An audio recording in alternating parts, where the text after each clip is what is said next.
Alors, merci de nous suivre encore. Il est 10h12, vous voyez, on a presque rattrapé notre retard.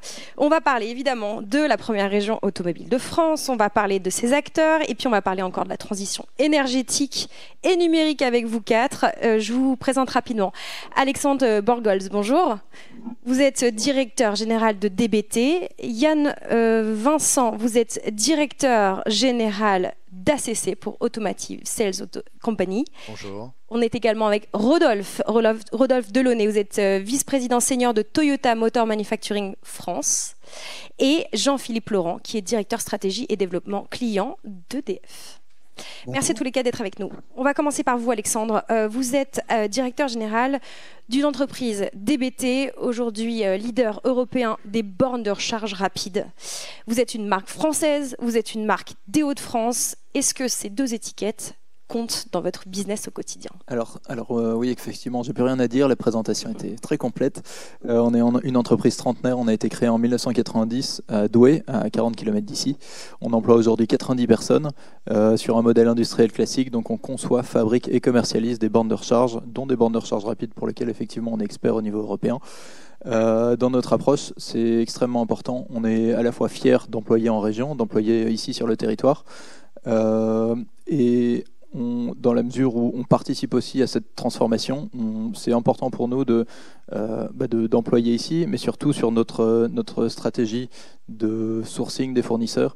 On fait attention à vraiment être capable de travailler avec des entreprises de la région. On a la chance ici au niveau Hauts-de-France d'avoir un tissu industriel qui soit très riche, et on a au niveau des tauliers, au niveau des fournisseurs, des sous-ensembles, on a justement cette richesse pour pouvoir sourcer en local, et c'est plus que de la stratégie, ça permet aussi à nos clients, enfin pour nos clients, d'apporter un plus. Ça permet, avec nos volumes industriels actuels, d'avoir plus de réactivité, plus de flexibilité pour leur apporter un service plus rapide.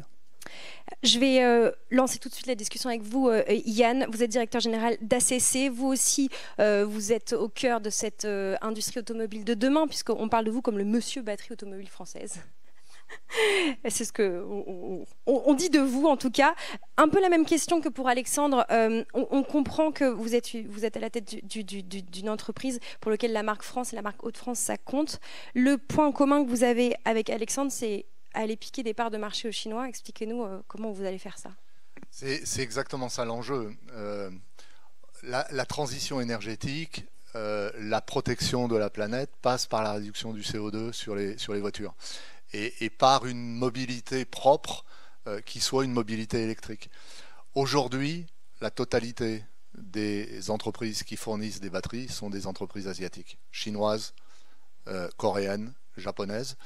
Il y a une avance considérable qui a été prise.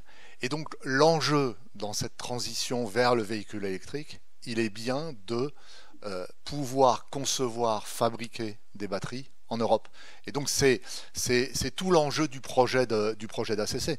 On n'imagine pas que la totalité du parc automobile européen puisse être alimenté par des batteries qui viendraient d'Asie. Ce serait absurde. Et donc on a une question à la fois logistique toute simple, mais aussi une question de souveraineté européenne, sans parler de la souveraineté française, à concevoir, fabriquer en France. Et c'est effectivement tout l'enjeu d'ACC. Alexandre Borgolz, directeur général DBT, Yann Vincent, directeur général d'ACC, vous êtes un collectif aujourd'hui. Est-ce que vous vous sentez dans un écosystème où le fait d'être plusieurs acteurs français réunis, ça pèse, ça nous permet de peser au niveau régional, au niveau France, au niveau Europe, justement pour construire cet écosystème de demain? Peut-être d'abord vous, Yann. Le premier point, c'est que nous sommes très largement aidés par la région des Hauts-de-France, par les collectivités territoriales autour de Billy-Berthelot-Douvrin, et dans la décision de se localiser dans les Hauts-de-France, évidemment, ce support a été extrêmement important. Le deuxième point, c'est que nous travaillons avec la région pour faire en sorte que l'on puisse arriver à attirer un certain nombre de fournisseurs sur des points critiques de nos futurs process de fabrication. Donc je trouve que le support est réel. En même temps, il ne faut pas que nous soyons naïfs. Moi, je discute avec des entreprises chinoises qui fournissent des matériaux, qui fournissent des matières premières. Toutes ont compris la nécessité pour elles de venir s'implanter en Europe. Parce que toutes ont compris que le marché il était en train de se développer et qu'il fallait qu'il soit présent là. Sur le lieu où ils iraient en Europe, la France n'est pas en première, en haut de la liste. Qui l'est? L'Allemagne. Alors, l'Allemagne, l'image industrielle de l'Allemagne. La Scandinavie pour la propreté. Et de ce point de vue-là, insister sur notre énergie décarbonée est un point, à mon avis, absolument fondamental. Et puis, un petit peu plus marginalement, on trouve les pays de l'Est pour des questions de coût du travail. Qu'est-ce que vous pouvez compléter, Alexandre? Alors, à l'échelle d'une PME, on n'a pas forcément le choix de là où on est. Donc, on est implanté, comme je disais tout à l'heure, depuis 30 ans dans les Hauts-de-France. Par contre, c'est vrai qu'on est énormément aidé par la région. On a bénéficié, nous aussi, d'une subvention importante dans le cadre du plan France Relance sur la modernisation et l'agrandissement de notre appareil de production. Ça concrétise aussi ce que je disais tout à l'heure, 90 personnes qu'on emploie. Et on a l'ambition d'employer encore plus parce qu'on souhaite vendre encore plus de bornes de façon assez triviale.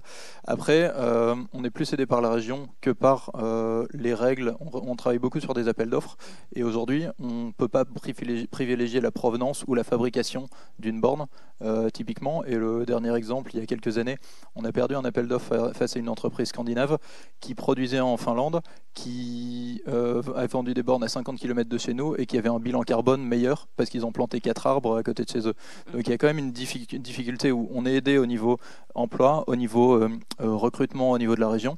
Par contre, il y a encore un certain nombre de règles qui, si on veut vraiment produire en France, si on veut vraiment pousser ou tirer, ça dépend comment on voit les choses, de l'industrie française, il faut aussi que de l'autre côté, au niveau achat public, il y ait des règles qui soient peut-être un peu assouplies.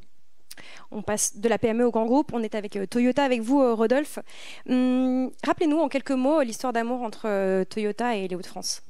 Écoutez, bonjour à tous. L'histoire d'amour, elle a démarré il y a 20 ans avec Didier Leroy, où globalement, pourquoi les Hauts-de-France? Parce que globalement, la stratégie et la politique de Toyota, c'est être best in town, c'est-à-dire que au plus près du lieu de consommation, et c'est le cas, on est au carrefour de l'Europe, et grâce à ça, on peut alimenter et produire pour l'ensemble de nos clients européens dans un rayon de 300 à 400 km. On a envie évidemment de penser global quand on pense à Toyota, on pense à une marque japonaise. Tout à l'heure, Yann évoquait la compétition qu'il y a avec les grands groupes asiatiques sur ces sujets de l'électrique. Est-ce que vous pouvez nous dire peut-être le point de vue de Toyota dans cette compétition mondiale sur la France? Il y a deux choses. Je pense que la première chose, c'est déjà de répondre à la réduction des émissions de CO2. Donc ça, c'est le premier point. Et par là, on sait très bien que la voiture de demain sera électrifiée. La grande question, c'est quelle sera la future chaîne de traction. Donc il y aura forcément de l'électricité, donc il y aura des voitures électriques, mais il y aura peut-être encore de l'hybride et certainement de l'hydrogène. L'automobile va davantage évoluer dans les 5 prochaines années qu'elle a évolué sur ces 20 dernières années. Donc ça, je pense que c'est un point qui est important. Et le deuxième point, je pense qu'il ne faut pas perdre de vue le besoin du consommateur. Quel est le besoin du consommateur? Il y a deux types de besoins. On voit en moyenne, les usagers utilisent leur voiture à peu près 60 km pour se rendre sur le lieu de travail. Donc effectivement, le modèle électrique répond aux besoins. Mais après, il y a des usages qui sont beaucoup plus grands où effectivement, je pense que le modèle tout électrique peut avoir une certaine limite. Et à ça, il faudra rajouter aussi les besoins en infrastructure. Donc je pense qu'il y a deux problématiques qu'il ne faut pas perdre de vue. C'est comment on réduit les émissions de CO2 d'une manière générale, et le besoin du consommateur. Mais dans tout ça, il ne faut pas perdre de vue le besoin du client, parce qu'à la fin, c'est lui qui choisira. Donc on peut inventer le meilleur modèle, le meilleur business. Si le client n'est pas satisfait, ça va vite devenir compliqué. Bon, vous le décrivez, il n'y a pas de client de voiture électrique s'il n'y a pas d'infrastructure électrique, il n'y a pas d'infrastructure si on n'a pas d'électricité. Ça nous emmène à Jean-Philippe Laurent, qui est directeur stratégie et développement client d'EDF. Votre entreprise EDF vient de signer justement un partenariat avec Toyota autour précisément de la mobilité électrique. Précisez-nous en quelques termes ce partenariat. Alors en fait, Rodolphe l'a bien dit, le sujet, c'est vraiment l'infrastructure de charge. C'est-à-dire qu'il peut y avoir des voitures, il faut qu'on donne confiance à tout le monde je peux prendre ma voiture, je peux aller... Alors, au travail, il n'y a pas de problème parce que je fais les retours dans la journée, tout va bien. Mais par contre, le jour où je veux aller voir des amis, voir ma famille à 200 km, 300 km, 500 km, ou quand je veux partir en vacances, il faut que je sois rassuré là-dessus. Et donc, on a un vrai enjeu d'infrastructure. Et j'aimerais rebondir sur le débat qu'il y a eu tout à l'heure sur national-régional, en fait. Et insister sur la complémentarité entre les deux. Peut y avoir des plans nationaux. Du reste, il y a un plan qui s'appelle Advenir, enfin un net qui s'appelle Advenir, qui aide au déploiement des bornes de recharge. Ça, c'est national. Par contre, la mise en œuvre, elle est forcément locale. Aujourd'hui, alors on peut citer effectivement l'exemple de Toyota, la façon dont on est de Toyota, mais on est aujourd'hui en fait leader sur la partie borne de recharge publique. Nos clients, en fait, ceux qui décident, ce sont les collectivités locales. Et donc c'est bien une notion d'infrastructure locale, régionale, d'aménagement du territoire qui permet le développement du véhicule électrique à travers l'infrastructure de recharge. Et ça, c'est fondamental de bien l'avoir en tête, en fait. Et donc on a bien ce rôle-là. Et si je prends d'autres exemples de plans qui paraissent nationaux, EDF s'est engagé dans EV100. Alors EV100, je ne sais pas si vous connaissez l'initiative, c'est 100% de véhicules électriques en 2030. Aujourd'hui, on a 14% de notre flotte qui est complètement électrifiée. Ce qui est quand même assez important. On a toutes les flottes d'Enedis, toutes les flottes de Dalkia locales au passage, mais donc, qui sont électrifiées. Et ben pour ça, il faut installer des bornes de recharge dans plus de 50 sites dans la région de France, par exemple. Et les décisions à chaque fois sont des décisions unitaires, site à site, et c'est là que ça se passe. Donc on a bien un enjeu globalement finalement d'atterrir localement, même si on a des grandes envolées nationales. C'est finalement les décisions, les micro-décisions locales une par une qui permettent le développement de ces bornes de recharge et donc du véhicule électrique. Pour conclure, chacun d'entre vous, si vous pouvez nous donner en un mot la chose qui vous fait espérer que la région sera encore leader de l'électromobilité en France, mais aussi peut-être en Europe d'ici 10 ans, qu'est-ce que ce serait ce mot? Yann, peut-être pour commencer par vous. Merci pour la question, je n'ai pas le temps de réfléchir. Les autres, vous pouvez réfléchir quand même. Je n'ai pas le temps de réfléchir. Je dirais que c'est l'enthousiasme. L'enthousiasme parce que on participe à deux choses. On participe à la protection de la planète au travers de la réduction du CO2. On participe à la réindustrialisation de la France en apportant des activités de haute valeur ajoutée. Donc, enthousiasme. Pour vous, Jean-Philippe? J'aurais bien pris ça, je vais prendre énergie, déjà parce que je suis EDF, mais aussi parce que c'est ce que je ressens, et du reste, c'est ce que j'ai ressenti ce matin sur les premières tables rondes. En fait, énergie, volontarisme, l'envie d'y aller. Voilà. Et donc c'est bien cette énergie qui fait que les projets locaux, encore une fois, vont émerger et qu'on arrivera à aller au bout. Rodolphe? Mais moi je dirais qu'il faut qu'on joue collectif. C'est à peu près 50 000 emplois, la filière des Hauts-de-France, et 550 entreprises. Donc il faut vraiment qu'on joue tous collectif et qu'on identifie nos forces, toutes nos forces, et qu'on les réunisse ensemble pour le territoire.